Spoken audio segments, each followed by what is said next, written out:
Quer dizer, não é nem Cronos, nem Aeon, não é nem o tempo dos relógios, nem o tempo dos deuses, mas é o tempo da psique aguda. E de alguma maneira nós relacionamos este homem com Quiron e esta mulher com Lilith, que é um Quiron no feminino. Este espaço, Quiron-Lilith, não é o espaço psicológico do desenvolvimento dos seres humanos. Ter dinheiro põe-te num espaço psicológico. Não ter dinheiro nenhum põe-te num espaço psicológico. Perder a mãe aos 14 anos de idade põe-te num espaço psicológico. A tua mãe conhecer os teus filhos é outro tipo de experiência psicológica. O abandono põe-te num espaço... Tudo isto são... Por exemplo, viajar muito é uma experiência enriquecedora psicológica, espiritualmente, etc. Tudo isto faz parte do mundo psicológico. Mas o que eu estou a tentar descrever não faz parte inteiramente do mundo psicológico, mas também não faz parte do mundo transcendente, para não dizer galáctico, dos deuses. Lá está funcionando. Permite essa. Porque tens estes ortogonais no céu-terra e na horizontalidade, na polaridade.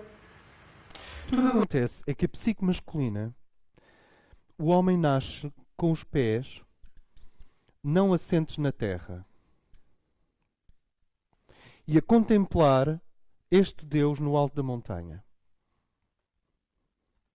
Mas não tem os pés assentes na terra. Daqui, vocês sentem o problema de Peter Pan? É absolutamente irresistível para a psique masculina não pôr os pés na terra. Velocidade, aeronáutica, aventuras para sítios distantes, perder-se no espaço, ciências extremas como astronomia e matemática abstrata, o super-homem, que é o homem impossível, lots of girls, portanto, a poligamia quantitativa, lots of girls, espaços fantasiados, aventuras heroicas, e assim eu tenho que calibrar melhor isto, porque isto tem muito que se lhe dizer. Tudo isto é o mundo do adiamento de pôr os pés na terra. Então, há uma distância, vê se eu mudo de cor, há uma distância na gênese da psique masculina, há esta distância. E notem, é muito importante compreender isto. Os homens não escolhem a psique que têm. As mulheres não escolhem a psique que têm. Como nós vimos no último encontro, eu insisto que a grande maioria das mulheres tem psiques femininas. É uma tese minha. E eu insisto que a grande maioria dos homens tem psiques masculinas. Não, há uma prova absoluta disto? Não. Mas é verificável gradualmente que quando tu pões perfumes à frente de uma mulher, ela escolhe perfumes femininos. Mesmo não tenham rótulo. E quando pões perfumes masculinos e femininos misturados à frente de um homem, ele vai passando de uns para os outros e há um que ele diz, não, é este. E aquele aroma, e tu vais ver, e aquilo é um perfume masculino. Portanto, a psique, perfumaria e psique tem tudo a ver. E, portanto, de alguma maneira, se os homens tendem para escolher perfumes masculinos, não é por nenhuma formação social, ou ética, ou moral, é a psique diretamente que se identifica com aquela qualidade vibracional. Qualidade vibracional. E se uma mulher escolhe um perfume mais leve, ou mais encantatório, ou mais frutado, também há umas coisas que são tipo ópio completamente. É outro mundo. E quem diz perfumes diz tanta coisa, tanta coisa. É um mundo vibracional. Combinações de cores, tipos de automóvel, tipo de animal de estimação. É claro que há mulheres que gostariam de ter como animal de estimação um cão raivoso alemão nazi. Deve haver assim umas figuras estranhas. Eu conheço algumas que... Pronto, porque não? Tipo um Doberman daqueles mesmo já perdidos de loucos. Mas não é comum. A maior parte dos seres femininos escolheria um animal de estimação Tirando aqueles que são ecológicos e avançados e que não escolhem animais de estimação, o cosmos traz o animal de estimação à porta. Sabes, tu estás a dormir à meia da noite, é o animal de estimação. Mas tirando essas mulheres que já não caem, que não descem ao nível de escolher um animal de estimação, porque isso é uma coisa do ego, quando tu escolhes um animal de estimação, isso diz imenso sobre ti. E o mesmo com os homens, quer dizer, aqui no Estoril há muitos homens com uma Lili, com uma daquelas cadelinhas cor-de-rosa. Sim, no Monte Estoril. O Monte Estoril é o sítio da Europa onde toda a gente tem um cão de estimação. E frequentemente tu vês homens com lilis e coisas fofas. Exatamente, por isso é que tens uma grande concentração de cabeleireiros para cães aqui nesta zona e manicure para cães e para gatos, etc. Mas tirando isso, tirando o Monte Estoril, ainda é possível tu encontrares homens com cães que têm a ver com homens e assim sucessivamente. Eu estou a dizer alguma coisa de jeito, eu estou-me a sentir perdido aqui, não estou a não. Pronto, mas é.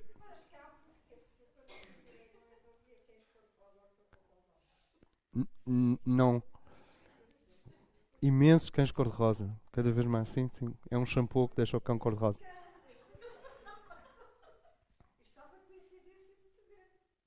Desde que eu estou cá.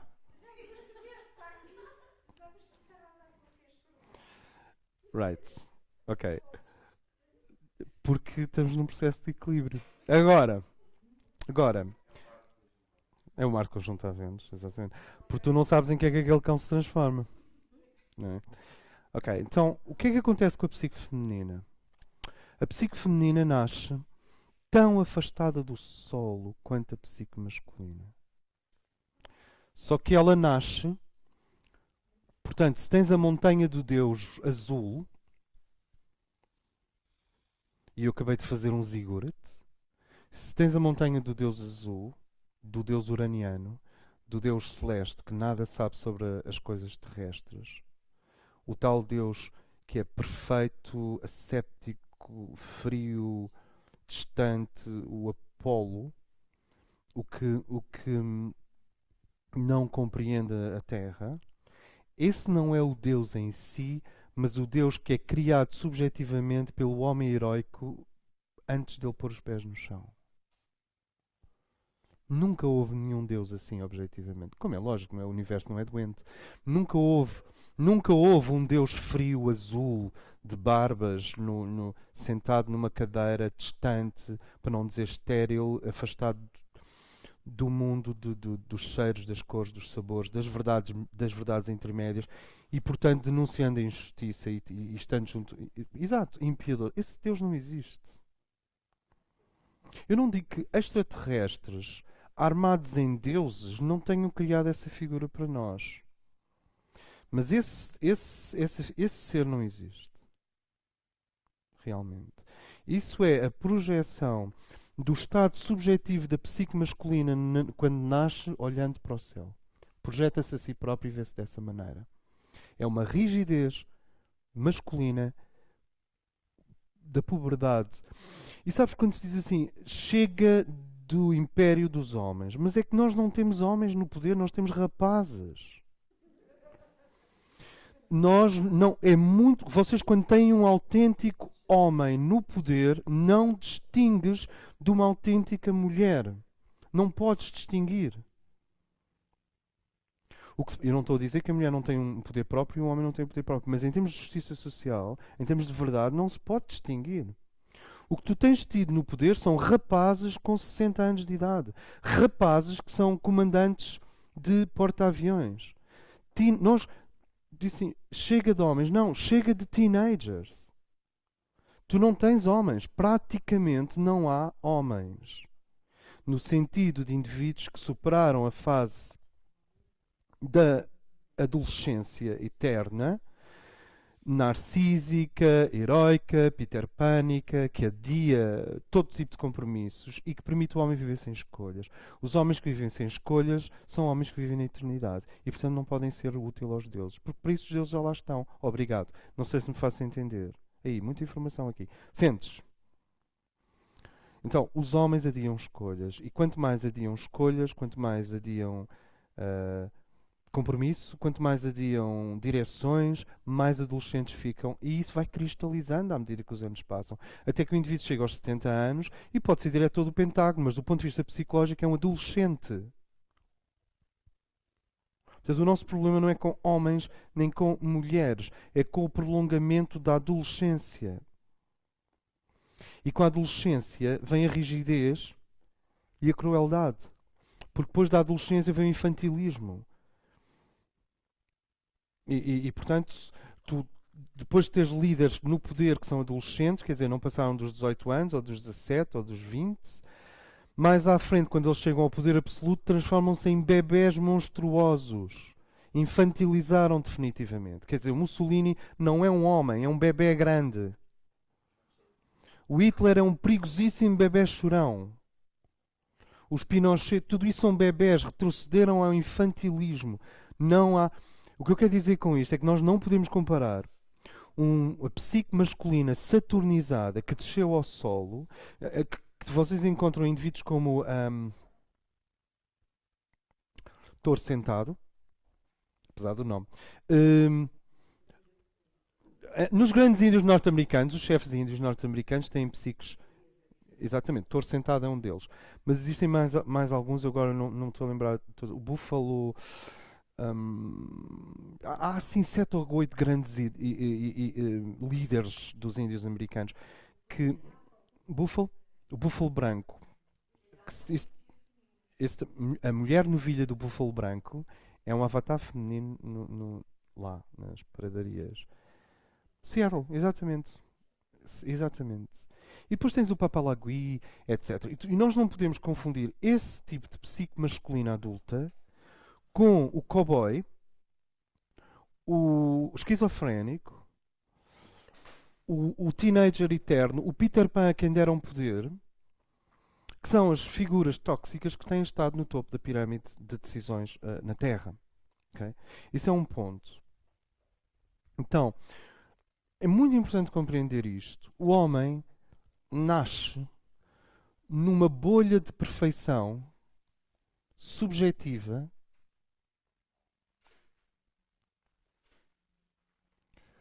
que lhe dá a sensação de estar perto do Deus masculino emissor, se quiserem, do Logos Spermático.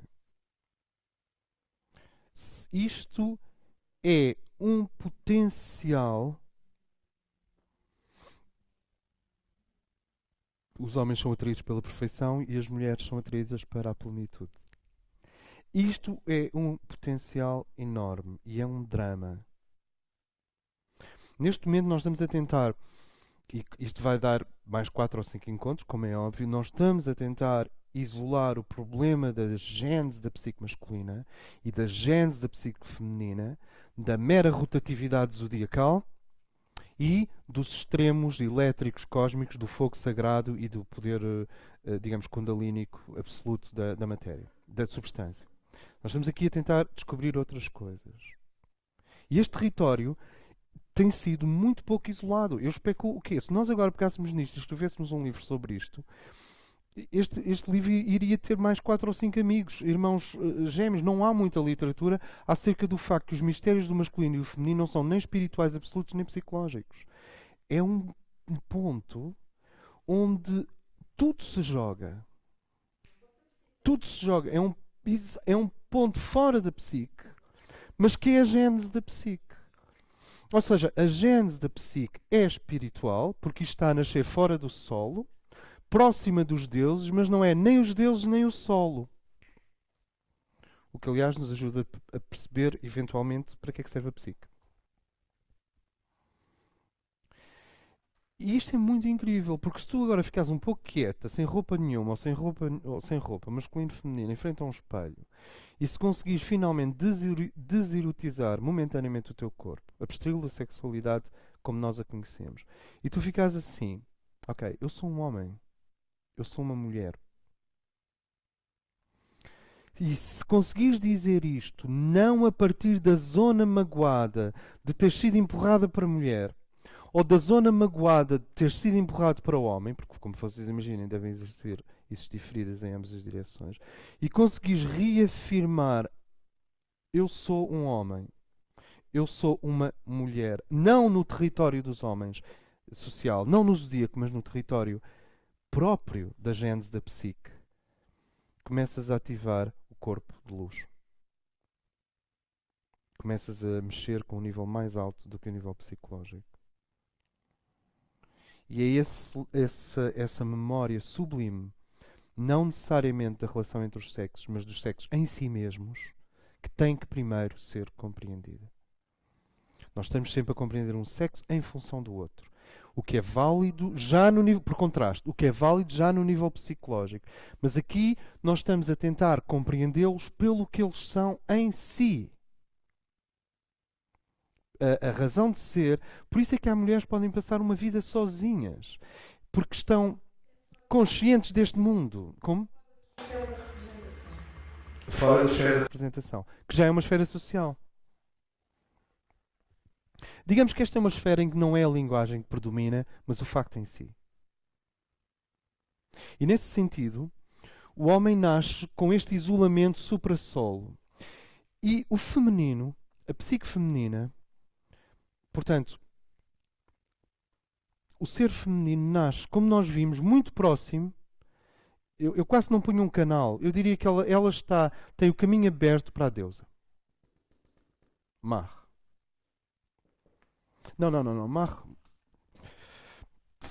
Mar tem a ver com o nome de uma câmara avançada, ligada à Terra, ligada à Mãe do Mundo, e é algo que tem a ver com os mistérios, inclusive de Portugal. É uma coisa para outra fase. Portanto, nós vamos chamar-lhe aqui Mãe. E aqui podes chamar Pai.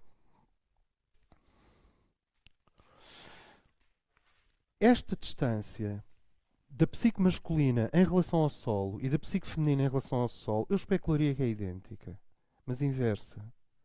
É uma especulação, eu não sei, mas é idêntica. Ora, de indivíduos para indivíduos altera-se.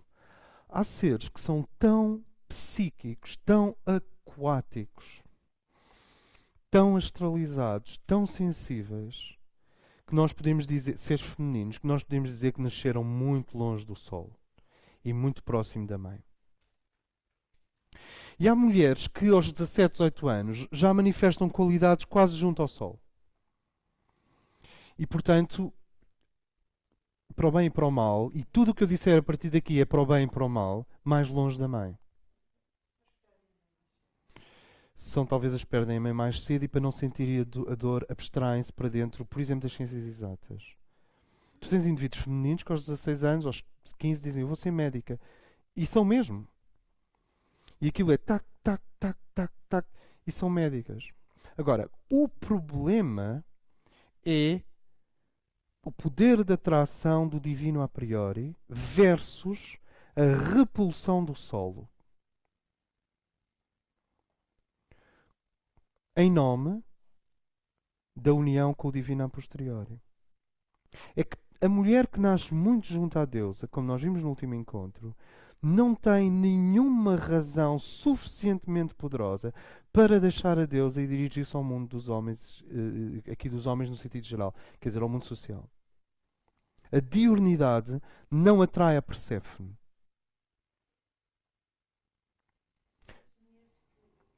Próximas da deusa. Para não falar nos místicos e nos cientistas abstratos que nascem quase com a cabeça aqui em cima. Como é que tu os vais trazer para o sol? Diz. A proximidade da energia feminina com a mãe divina tem alguma ligação ou com a Lua ou com a Vênus? Absolutamente sim.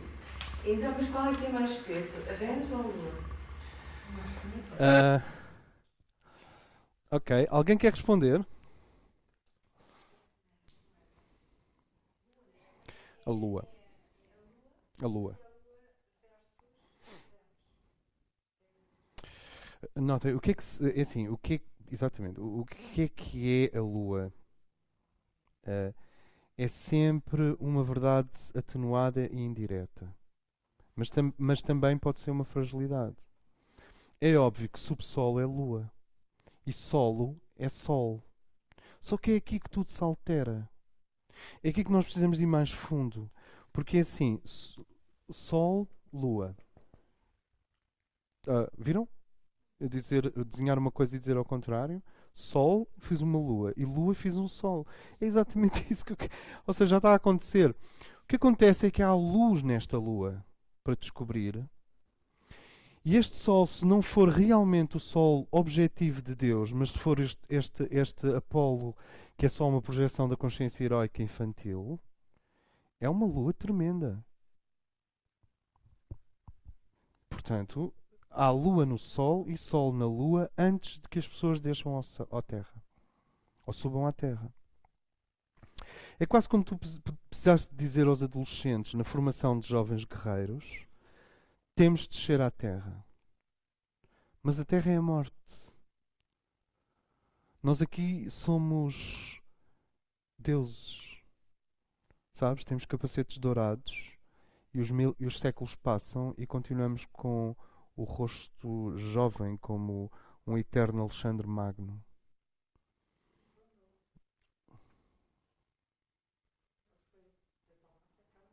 Sabes que os Peter Pans morrem todos jovens. E se não morrem jovens, fazem por isso. Quer dizer... E as mulheres a mesma coisa.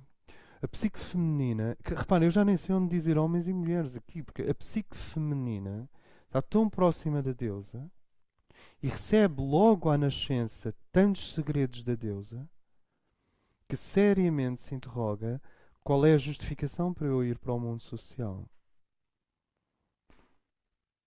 Qual é a justificação para eu casar? Qual é a justificação para eu sair do meu estado sincrético junto a Deus, onde eu recebo tantos segredos, para ir para um mundo em que são os homens que dominam ainda por cima? Não quero ir. Assim como os homens dizem, eu não vou descer à matéria porque é a mulher que domina. Começo logo a envelhecer. Não, sabem, é que o drama do homem ao descer é o drama de Peter Pan ao ir para Londres, o relógio começa a contar. Então o que acontece é que naquele rosto dourado de um deus grego começa a surgir a podridão da morte. Ok? E é assim que a psique heroica masculina infantil vê a mulher. A mulher confunde-se para ele com a morte. Ela é o Eros, vermelho, mas é também a morte verde.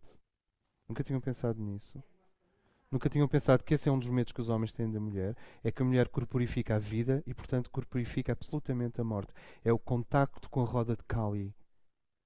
Enquanto que o homem que não pôs os pés no chão é um herói dourado, construindo civilizações e bafejado ou por deusas estéreis, como Atenas, ou por deuses perfeitos, como Zeus, Júpiter, Apolo, Marte, e que só fazem irradiar sobre ele energias inoxidáveis. E, portanto, o inoxidável não envelhece. Então, o drama da menina que tem que deixar a deusa é aceitar o solo, é aceitar o tempo. E é aceitar um dos piores aspectos do tempo, socialmente falando, que é a incompletude da psique coletiva e a injustiça que marca a psique coletiva. Aceitar não é contemporizar, é dizer assim, este é o ponto de partida, então eu vou aceitar este ponto de partida. Eu sei que ele não é perfeito.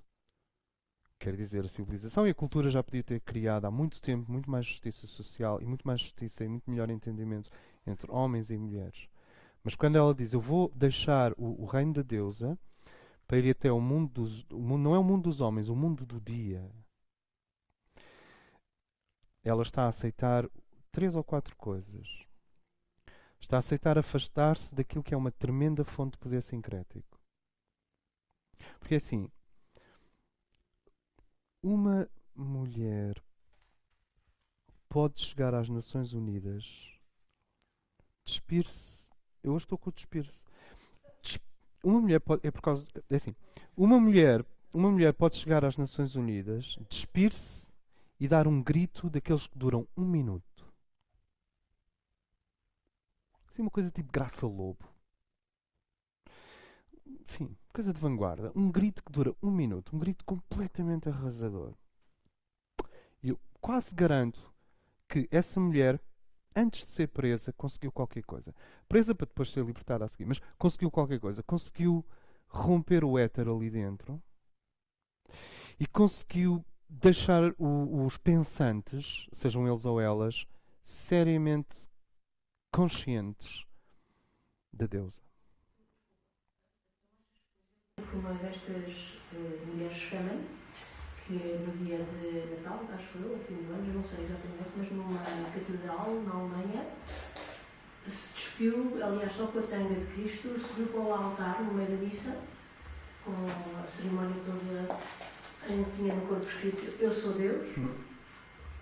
Achas que ela conseguiu alguma coisa? Porque eu contrariei imenso essa questão. Achas que ela conseguiu esse cumprimento do éter quando chegou ali e disse I'm God? Acho que não.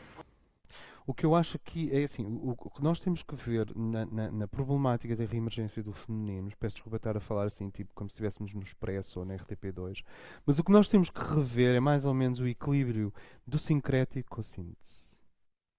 É que esta mulher que faz este grito tremendo, toda a gente sente, a Deus existe. A questão é a legitimidade do grito. Onde é que está o Saturno dela? Onde é que está a autoridade horizontal dela? Esta Perséfone já emergiu do mundo das deusas noturnas para o mundo funcional da cultura saturnina para depois fazer a síntese com a deusa novamente? Ou ela continua a ser uma representante quase automática, involuntária, para não dizer histérica, do poder da deusa? Porque uma das qualidades da histeria, e é talvez o lado positivo da histeria, é que cola-te instantaneamente à deusa sincrética. O que te dá um enorme poder. A mulher puramente histérica tem um poder físico, emocional e psíquico enorme. Uma mulher zangada que não faça a síntese para o nível da deusa pós, mas que fique no sincrético da deusa amniótica subterrânea, liberta uma potência psíquica enorme. Eu conheço mulheres zangadas que põem as outras pessoas a vomitar só de olharem para elas. A sério. É estranho. Eu já tive mulheres zangadas à minha frente que eu afasto-me 5 metros a ter dores de estômago. Aproximo-me 5 metros e começo a ter dores de estômago.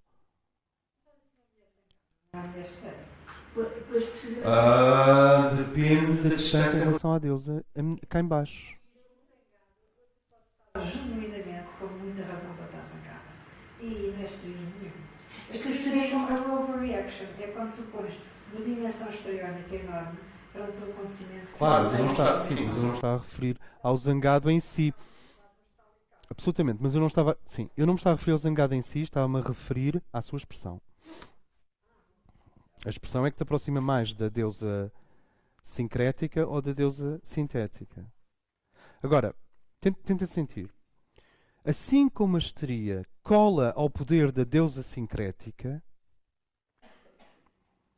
a esquizofrenia liga ao poder do Deus sincrético. O que eu quero dizer com isto é que nós nascemos, homens e mulheres, próximos da deusa e do Deus. Mas a relação é sincrética. E os extremos da histeria na mulher e da esquizofrenia no homem. O que é a esquizofrenia num homem? Bem, vejam os cientistas loucos alemães, os nazis, que fizeram experiências em crianças em campos de concentração sem sentirem absolutamente nada. Eles estão ou não estão a brincar a Deus? Não estão a dizer eu sou Deus também? Só que estão a fazê-lo esquizofrenicamente, isto é, psicopaticamente aliados do facto de estarem a exercer um sofrimento impensável em crianças, jovens, homens e mulheres. Eu estou a falar especificamente dos cientistas alemães da Segunda Guerra Mundial, mas podíamos falar do mesmo para os americanos, podíamos falar do MK-Ultra, podíamos falar das experiências feitas contra a integridade do ser, em nome da ciência, a vivissecção, os seres humanos como cobaias, animais como cobaias desnecessariamente, e já agora a esquizofrenia das esquizofrenias, que é esta ideia de podemos usar a Terra como entendemos sem ela dar um grito.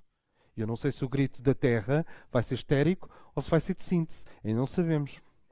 Agora, ali no Chile, continua a ser um bocado histérico. Sente o que quer dizer, Rosa? Por favor. A histeria está completamente oposto a esse, quer dizer exatamente o contrário. A histeria como O iluminação. histerismo aparece, em termos psicológicos, associado ao Apolo ter condenado Cassandra, a última profetisa da deusa, ao descrédito. Portanto, quando a mulher é impedida de ter acesso justamente digamos assim, às forças ctónicas e à sua intuição e à sua instintividade, digamos assim, ela, à força de recalcar essa possibilidade, vira histérica. É quando, em extremo, ela diz o que sente, quando não diz o que sente, porque a sociedade não lhe permite ser representante desse aspecto. Mesmo historicamente e psicologicamente, o sintoma histérico aparece na nossa história humana justamente associado mitologicamente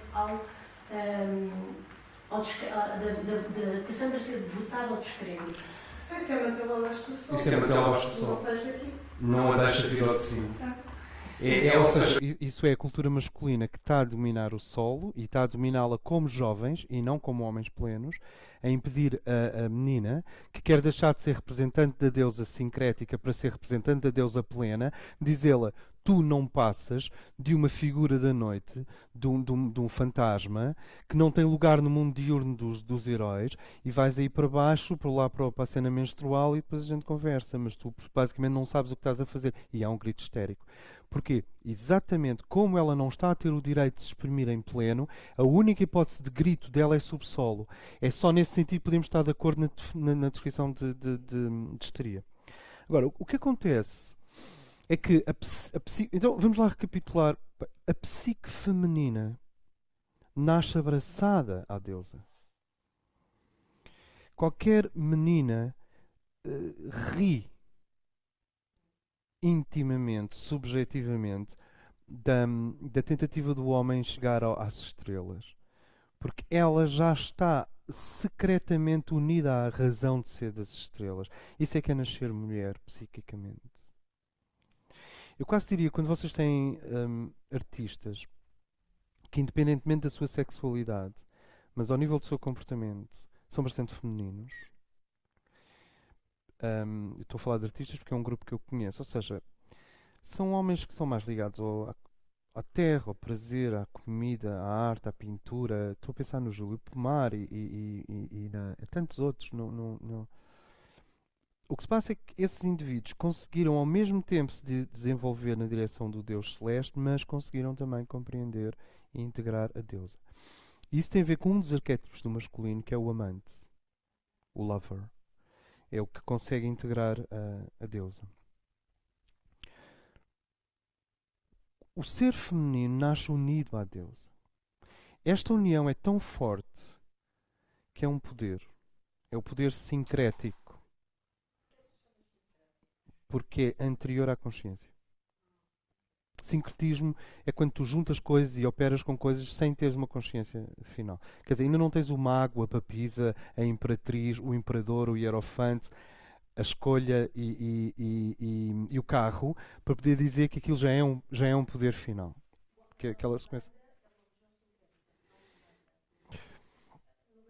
Eu tenho cuidado com isso, pessoalmente, mas há mais sincretismo no Brasil, provavelmente, do que em qualquer outro país. Agora, também há mais potencial de iluminação. Entretanto, repara, a menina nasce junto à deusa. Porquê que ela há de deixar esta união? Esta união dá-lhe a proteção feroz dos elementos. Uma Perséfone unida à deusa, profundamente unida à deusa, pode não saber ler nem escrever, pode não ter nenhum diagrama mágico, mas se for altamente psíquica, e há pessoas que me relataram isso, consegue fazer chover. Consegue fazer ventar. Consegue pôr o vento em movimento. Consegue dizer assim: não deixem isso comigo, põe lá a mão e a pessoa deixa de sentir dores. O que é isto? Isto é o poder verde, azul, verde, vermelho, negro, intensos da deusa, que estão imediatamente ao dispor da jovem rapariga. A psique feminina tem acesso aos poderes da deusa logo à partida. Já a psique masculina é muito mais indireta porque está a contemplar um Deus perfeito e distante. Ou seja, os homens têm que encenar muito mais o seu poder, são muito mais conscientes dele, porque não o têm que o ensaiar mais vezes e são muito mais candidatos à arrogância e à prepotência, não é só por causa da testosterona, é pela impotência. A impotência gera uma falsa potência. E os homens, como têm esta dupla distância, repara, estão distantes da deusa, isso nem pensar, teria que ser um iluminado para aos 15 anos estar junto da deusa. Não, nada que Dionísios não tenha feito, mas estão longe da deusa, estão longe do solo e estão longe de Deus. Nascer homem é nascer num sítio incrivelmente frio, desconfortável. Dizem-te assim, não podes chorar. Vamos lá aos homens dos anos 60. Agora já se pode chorar. Qualquer homem que não chora agora fica sozinho. A melhor forma de andares acompanhado é andares aí a chorar. Pronto, ficas logo acompanhado. Exato, são os metrosexuais. Tipo, agora vou chorar imenso até ficar acompanhado. Mas, nos anos 50, 60 era mais ou menos assim. Num ombro. Nos anos 50, 60 era mais ou menos assim. Não podes chorar. Nunca percebi porquê, mas isso é outro assunto. O homem não chora. Então, já tens um não ali.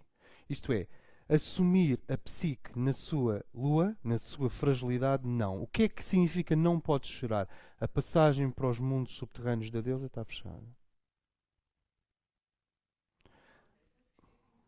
O homem é gerado por uma mulher. Portanto, ele tem contacto com a mãe. Com a mãe divina também. Claro, nós temos isso no último encontro. Mais ainda, o homem... Depois também que nutre com a mãe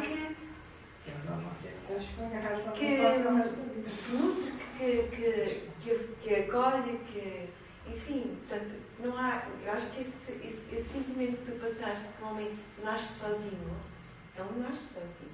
Não, ele não nasce sozinho na sua formação progressiva e claro que ele quando nasce, uma das coisas que nós dissemos no último encontro é que biologicamente todos somos mulheres, no sentido em que a base é sempre feminina. O primeiro órgão a ser feito é sempre o mesmo.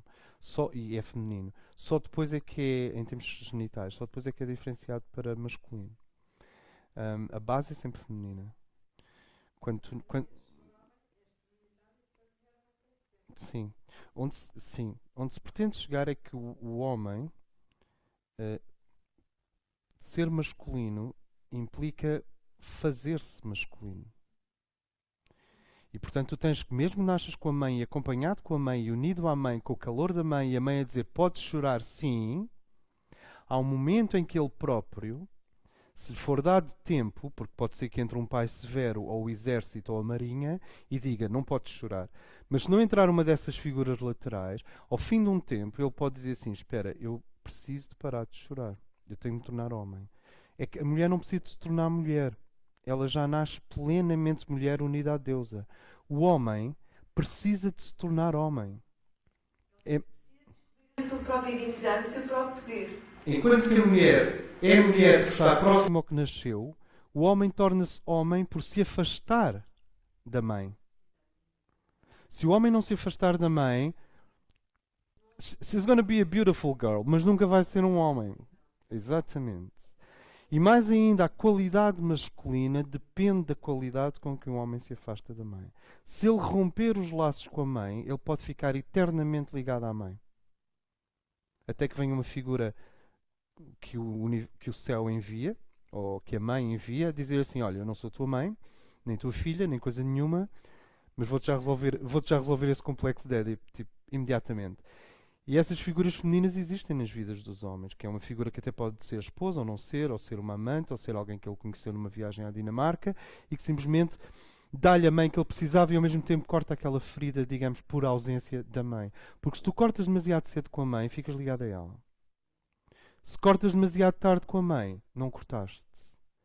Então a palavra cortar é uma palavra que não me ajuda, não nos ajuda. A palavra seria desenlaçar.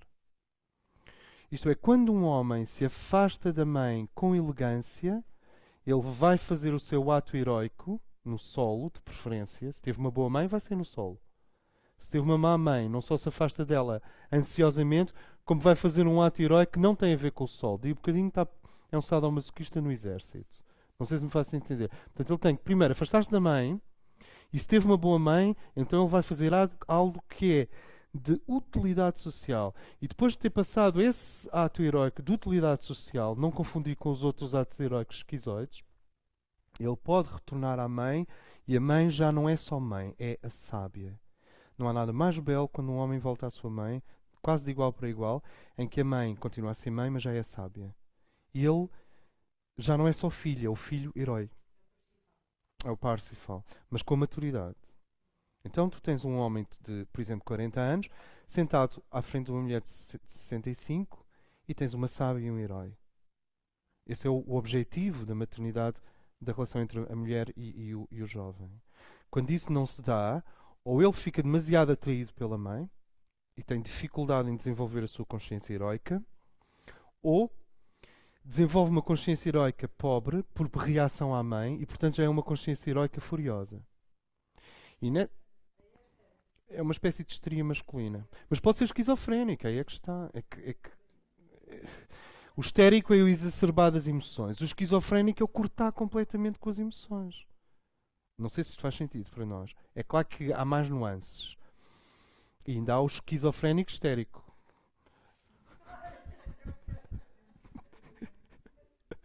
Esse é mesmo.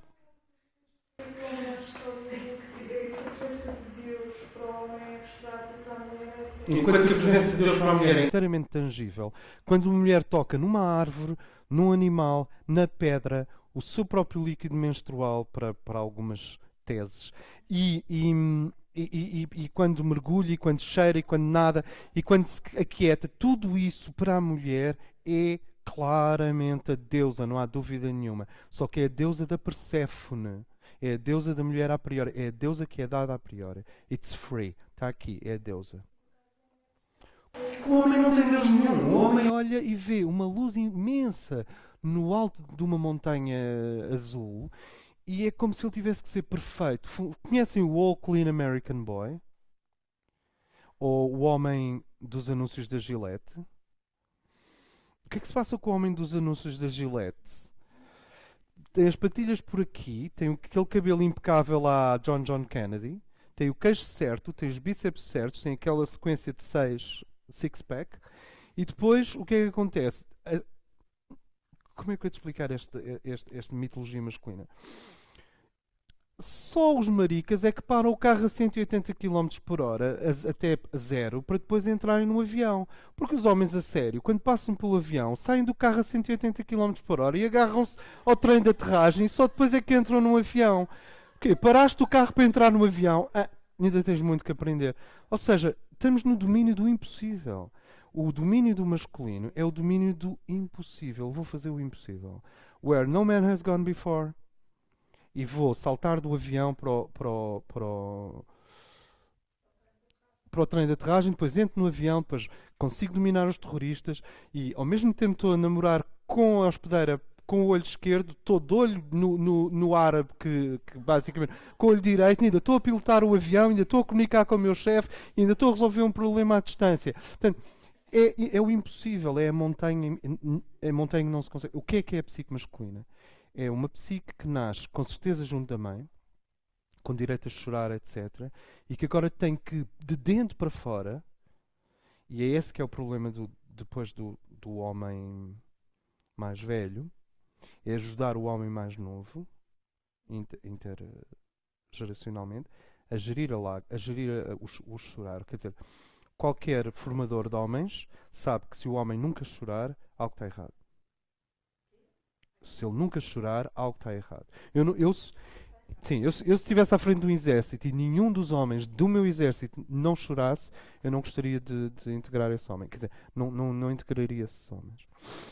E a outra questão é não chorar. Quer dizer, o problema do homem, nesse nível, é complexo, porque não existem grandes regras. Se ele continuar agarrado à mãe com esse tipo de lágrima, ele não vai desenvolver a sua energia masculina. Se ele cortar abruptamente, porque a mãe é extremamente poderosa, ele pode se tornar um predador. porque deixou de ter sentimentos e deixou de chorar. A qualidade com que um homem se afasta da mãe é a qualidade com que ele regressa à mãe. Digamos que o homem afasta-se da mãe e regressa a ela pelo mesmo caminho que construiu ao afastar-se, não por outro. E, portanto, nesse sentido, o homem nasce com os pés fora da terra, longe da deusa, sem querer descer ao mundo dos homens concretos, que é quando um homem eficiente, normal, que é comandante dos bombeiros, chega lá e diz assim, bom, é assim, nós somos bombeiros, não somos heróis. Portanto, ninguém faz uma coisa sem pedir ajuda ao outro que está ao lado, sem olhar para o que está para a frente e sem comunicar com o comando central. Isto é logo para arrumar com os Peter Pans. Um exército patológico, e os comandos têm um bocadinho a ver com isso, é que, queres um Peter Pan sem limites, heroico? Então, bem-vindo a Lamego. E já podes ir comendo um sapo vivo. Sabem como é? O herói não aceita o processo. O herói não aceita o processo e a Perséfone não aceita o processo. Ou seja, o herói mantém-se fora do solo, contemplando este Deus e não aceita o processo de descer à terra. Lembram-se? Peter Pan tem medo do crocodilo, que é a morte, com o relógio dentro da barriga. E o Capitão Gancho é o oposto, é aquele que ficou tão esmagado no processo que também tem medo do crocodilo com o relógio dentro da barriga. Aqui o processo, Saturno, o tempo, a morte, os ciclos, aceitar as leis da existência são o problema do Peter Pan, que é o que não quer descer, e do Gancho. Reparem, Gancho, que é o que odeia o Peter Pan porque ele próprio não consegue voar. E não quer subir. Mais ainda, e qualquer coisa dele já é artificial, porque aquele gancho significa uma perca fundamental. Quer dizer, o Peter Pan tem abundância de membros, voa, e o gancho falta-lhe qualquer coisa. Mas o Peter Pan tem uma relação lúdica com o seu exército, que são os meninos perdidos, enquanto que o gancho tem uma relação de prepotência e tirania déspota com... Isto diz-nos muito também acerca do seguinte, é que não basta puxar as Perséfones para cima e os Peter Pans para baixo. Porque senão eles morrem. Acho que é extremamente crucial dessas fases que não têm definição, que são muito pouco compreendidas ou estudadas, não têm algo a ver com o rito de passagem que falta às nossas sociedades. É isso mesmo. Da jovem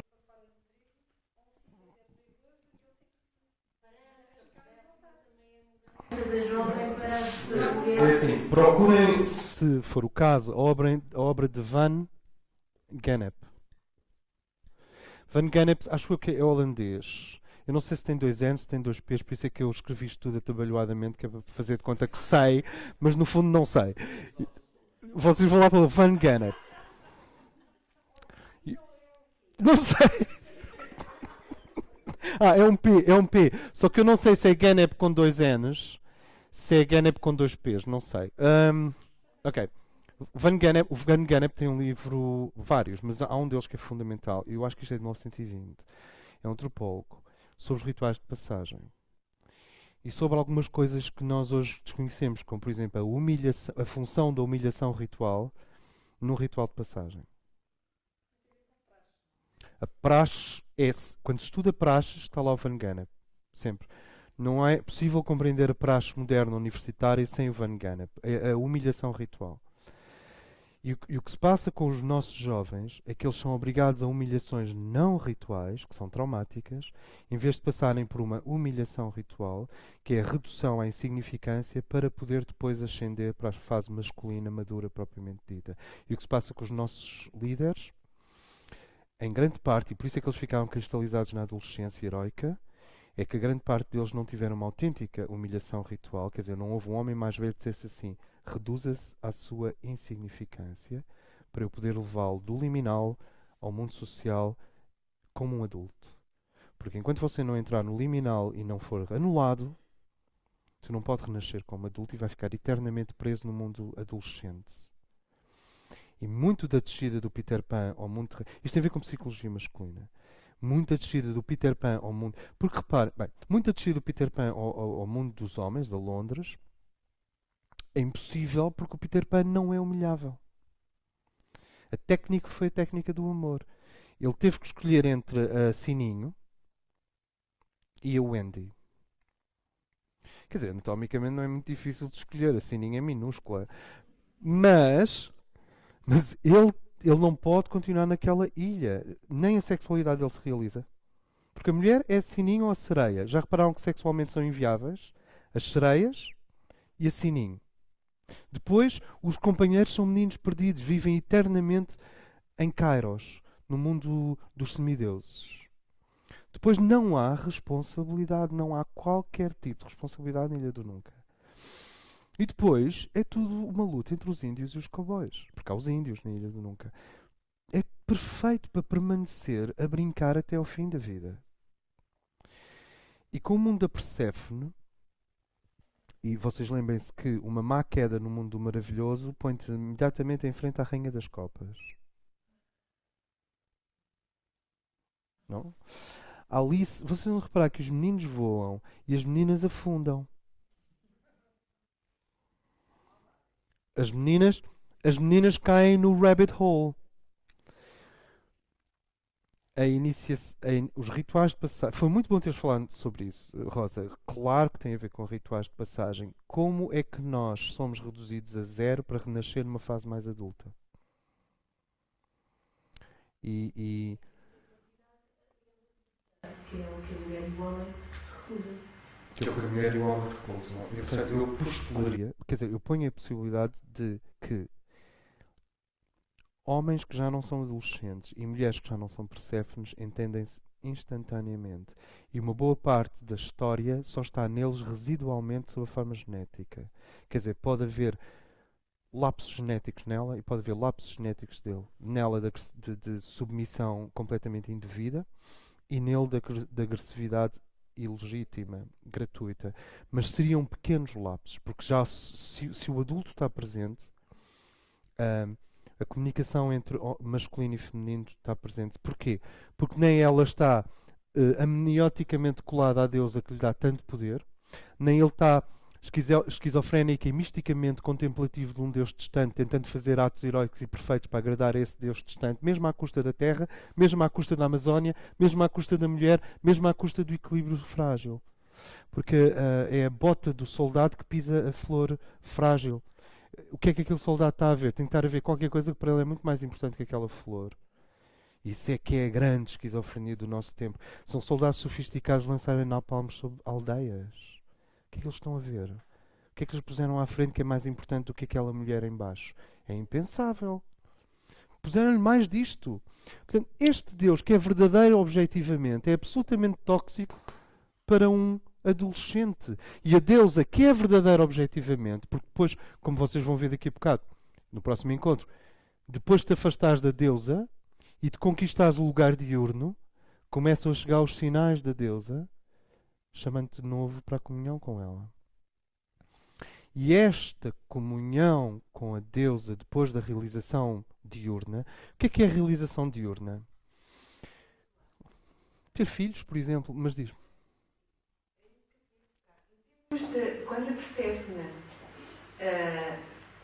deixa de ser Perséfone e passa pelos diferentes arquétipos femininos, como é Atenas, tem uma intervenção social, Afrodite, a sua sexualidade, a sua sensualidade, portanto, será também a esposa, a mãe, portanto, assume todos estes arquétipos. É isto que nós vamos dar no seminário sobre Sofia. Passa a ser mulher assumindo os seus diferentes papéis e faz a integração destes papéis e então existe, pode voltar de novo à deusa, porque já vem com experiência. Exatamente. Uma coisa é a deusa pré-Cronos, quer dizer pré-Saturno, e outra coisa é a deusa pós-Cronos. Então, uma coisa é Lilith pré-Cronos, em que tu podes viver num Kairos. Ok, vamos lá. Kairos é o tempo dos deuses intermédios. É o tempo da psique e da gênese da psique. Kairos, com capa, é um mundo sagrado. Cronos é o mundo dos factos. Por exemplo, se o teu filho morrer, peço desculpa, ele não morreu em Kairos, morreu em Cronos. Mas o amor que tens ao teu filho é em Kairos, não é em Cronos. Porque o amor é psíquico alto. Não precisa de Cronos para nada. É onde nós somos quase semidivinos, Kairos. E é um tempo. É uma verdade. É uma vibração. É um tempo. Mas os factos, aqui embaixo, se ele cortar um dedo, se ele virar as costas de repente, isso é Cronos. Cronos é o tempo dos homens. Kairos é o tempo da psique profunda. E Aeon é o tempo da Trindade. Do pai, mãe, filho, filha. Da Trindade. Aeon. Aeon. Aeon é o nome que os gregos dão a eterno. Kairos, com capa, é o tempo dos artistas, é o tempo da psique, é o tempo subjetivo, é o tempo, é a passagem do tempo quando estás absolutamente interessado no que estás a fazer. O tempo muda. Por exemplo, nós neste momento aqui estamos um pouco em Kairos, não estamos completamente em Cronos. Se estivéssemos em Cronos já estávamos a dormir há um bom bocado. E depois tens Cronos, que é o tempo dos homens, e é o tempo do time is money, business. Até eu estou à espera do seu relatório há 15 dias, meu caro. Isto é Cronos. Agora, tu sabes que há pessoas que não esqueces mais na vida. Elas estão contigo num tempo especial que é Kairos. E quando começas a fazer uma agorela e estás completamente envolvido e entras no tal estado de fluxo, entras em Kairos. O que é que vive em Kairos? A psique profunda e a sua gênese. Quiron e Lilith. O amor. O amor romântico. Tu sabes que há amor romântico, não é paixão. Tu sabes que o amor é verdadeiramente romântico porque a paixão serve o amor romântico. Quando é o amor romântico a servir a paixão, a coisa começa a ficar mais complicada. Mas tu sabes porquê? Porque a paixão está lá e a paixão é Cronos. É Cronos. Ela está ligada ao tempo e está ligada à intensidade. Mas Kairos está lá em cima. O romance está lá em cima. Estes são 3 tempos. Mónada, alma, psique, personalidade. Mónada, Aeon, alma, psique, Kairos, personalidade, Cronos. O que acontece é que esta menina vive em Kairos. Quando está, eu não posso dizer que ela vive na eternidade, porque isso é a fase final. Ela vive em Kairos, junto à deusa. O poder de atração do divino que nos é dado à partida, nós podemos pensar que não é, mas se tu fores à tua infância, a sério, Deus está lá. Está lá na ausência de palavras. Está lá no não precisaste de explicar. Está lá na irresponsabilidade dos dias. Já reparaste que, à medida que andas para trás, eras mais irresponsável? Mais irresponsável. Até quando eras um rapaz, podias andar em cima de um muro, cair e morrer, mas não havia... Como é que eu te explicar?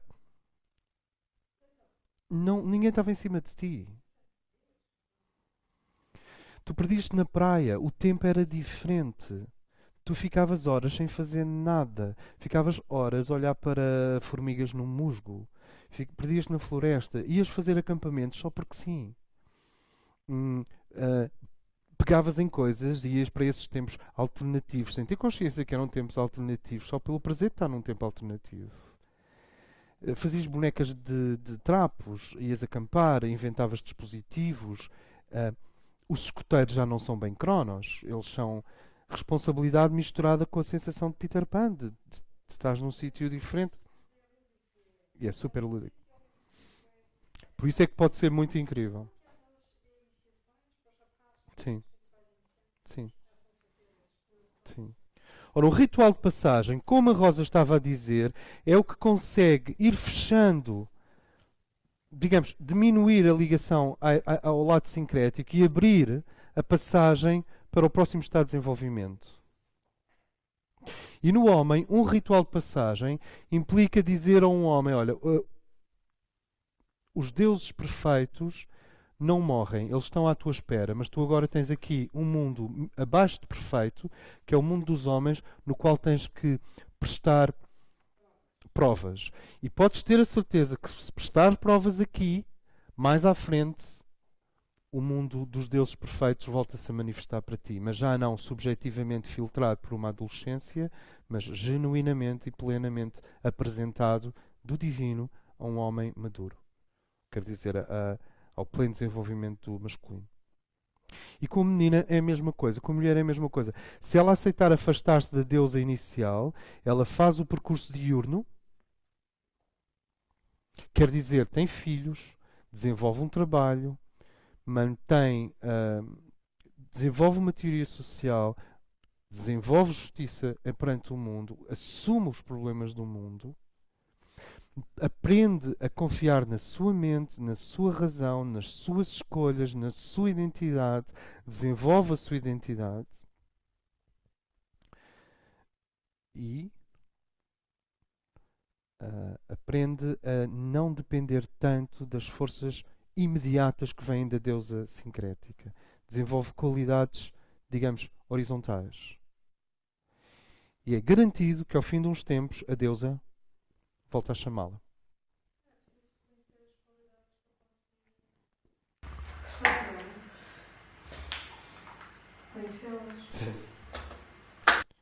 Ou seja, de certa forma, nós temos o problema de que a psique feminina e a psique masculina nascem muito próximos de forças divinas. Não nascem coincidentes com as forças divinas. Próximas.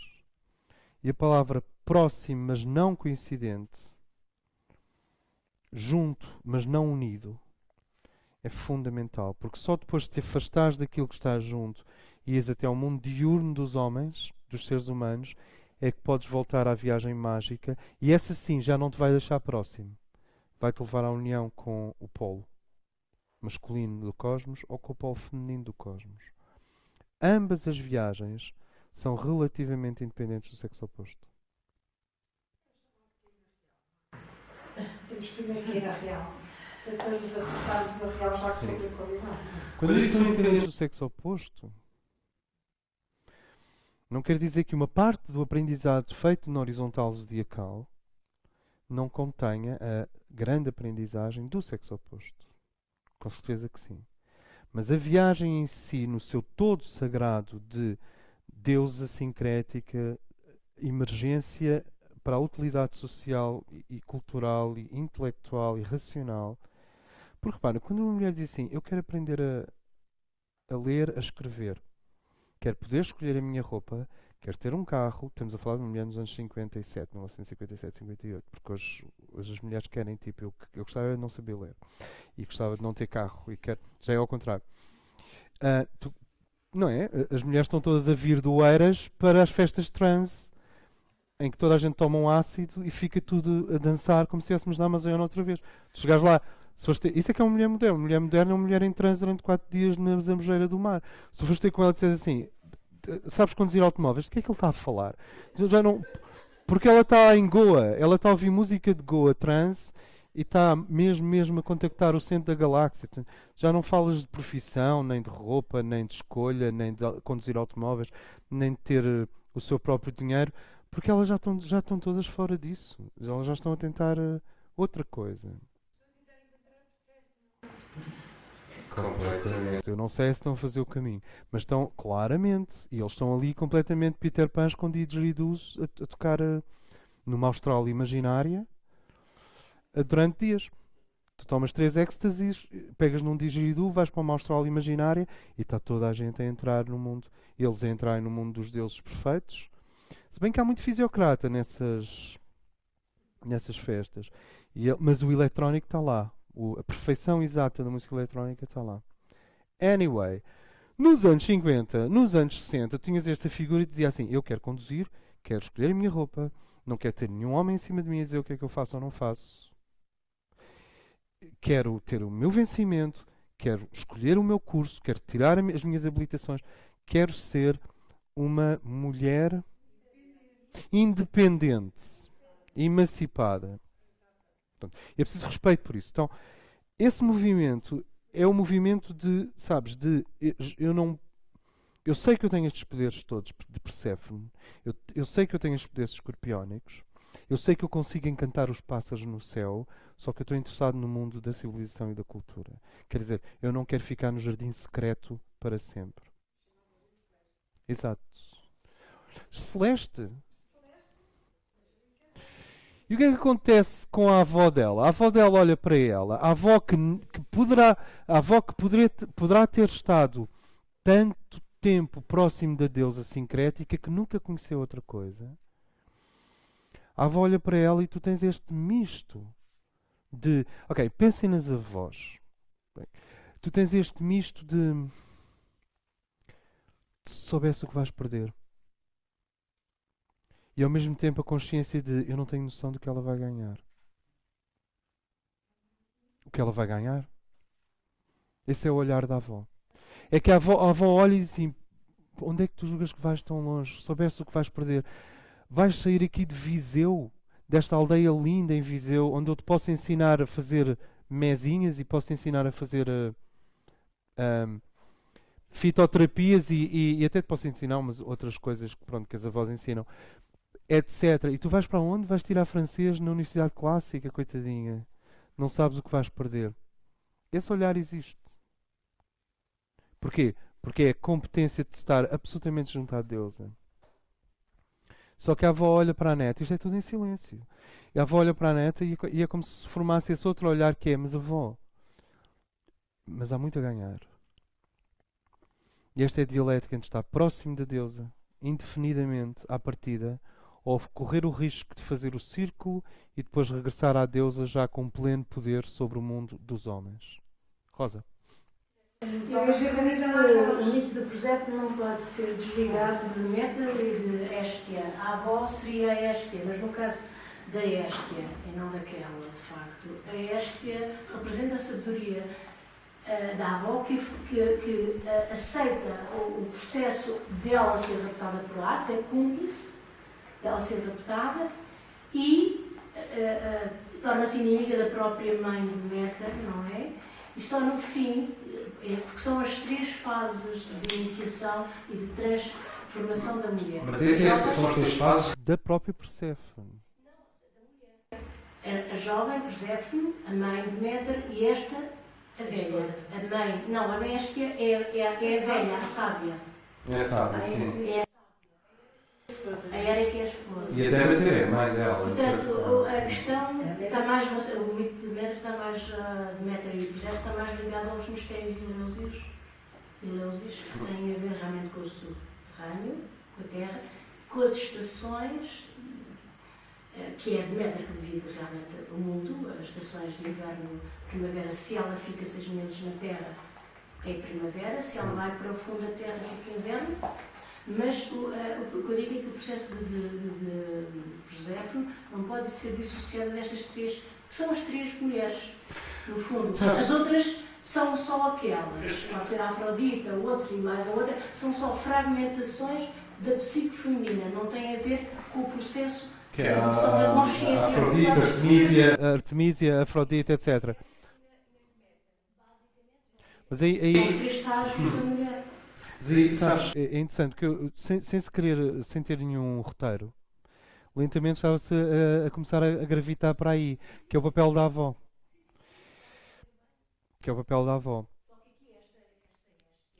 É a avó sábia que empurrou contra a mãe para o Hades. E depois fica na encruzilhada à espera quando ela volta justamente para a sabedoria. Sim, Plutão também tem um papel importante aí. Plutão é totalmente masculino, não é? É uma força... Na própria Terra, sem nunca ter sido dela. Ela teve que casar, teve que criar filhos. Teve só ser a mãe dela. Fez um perímetro mais pequeno. Hoje em dia, a menina se quer sair alguém, se calhar tem que ir aos Estados Unidos fazer um mestrado, não sei de quê. Quer dizer, cada vez tem que ir mais, não é? Qualquer dia vai a Marte para fazer um mestrado. Cada dia tem que ir a Marte para fazer um mestrado. Acerca dos arquétipos femininos são três. Os centrais são três. Os outros são a fragmentação já na divisão de Zeus, Olimpo, mulheres divididas em bulha por causa de Zeus. Aí é que te aparece a Afrodite, sei lá, todas as características específicas da personalidade, diria, da mulher. E não da... Isso é relativamente novo para mim. Depois precisamos falar sobre isso. I'm sorry? São tudo fragmentos das mulheres no intuito de entrar no mundo dos homens. Sim, mais isso. Ou vão por Afrodite, ou vão por... No intuito ou de por entrar... Athena, passo das outras são Para desenvolver em Yang. não quer estar a jogar. Talvez. Agora, o que eu gostaria de deixar, talvez, assim, bem claro hoje, é que este percurso iniciático da mulher é exclusivo da mulher e é próprio da mulher. Eu não posso dizer, eu insisto nisto, há indivíduos encarnados em corpos masculinos que têm psiques femininas autênticas. É raro. É raro. Ou seja, deixa-me dizer uma coisa, modas à parte, quer dizer, modas à parte, a verdadeira homossexualidade ainda é estatisticamente rara. Modas, experiências e bicuriosos à parte, a verdadeira homossexualidade ainda é rara. E, portanto, abstraindo-me então disso, esta aventura da evolução psíquica da mulher, que é iniciática, ou seja, não é nem divina. O que é que quer dizer com isto? Não é no seio de Deus de uma forma como um anjo com Deus. Nem é humana meramente como um processo psicológico de abandono, ou um processo psicológico de perca ou de ganho, e do Senex e da infância, e aqueles processos psicológicos que nós associamos ao zodíaco. Este processo, este circuito da psique feminina, que é iniciático, é exclusivo da mulher. Portanto, existem mistérios iniciáticos do feminino. E o percurso iniciático masculino de nascer com os pés fora da terra, ter que pôr os pés na terra e ganhar uma visão real de Deus e não uma visão meramente heroica e peterpânica de Deus, é o processo masculino e é um processo iniciático também. E, portanto, nesse sentido, porque o feminino e o masculino têm caminhos iniciáticos que são realmente diferentes, eu acho que esta zona permanece intocada. Não pode ser contaminada. E é muito importante. É muito importante. Grave dilema, ou crime mesmo, que é de tentar fazer a ligação dos polos opostos complementares sem um nem outro terem feito esse caminho iniciático. É preparatura, não é? É preparatura. Pronto. É numa escala menor a tentativa de fazer descer a vontade espiritual num território que não está pronto para ela e faz logo um buraco. É saltar etapas. É saltar etapas. Que é uma especialização de Satã. Satã é especializado nisso. Lúcifer é diferente, mas Satã é especializado em, vou intoxicar a humanidade de conhecimento. E de conhecimento errado na altura errada, nas doses erradas. É como uma criança numa farmácia, não sei se me faço entender. Pode ser que ele encontre o comprimido certo e lhe passe a dor, mas até lá pode morrer envenenado. E esse é um dos problemas da relação entre a nossa carência e a nossa ignorância e o conhecimento.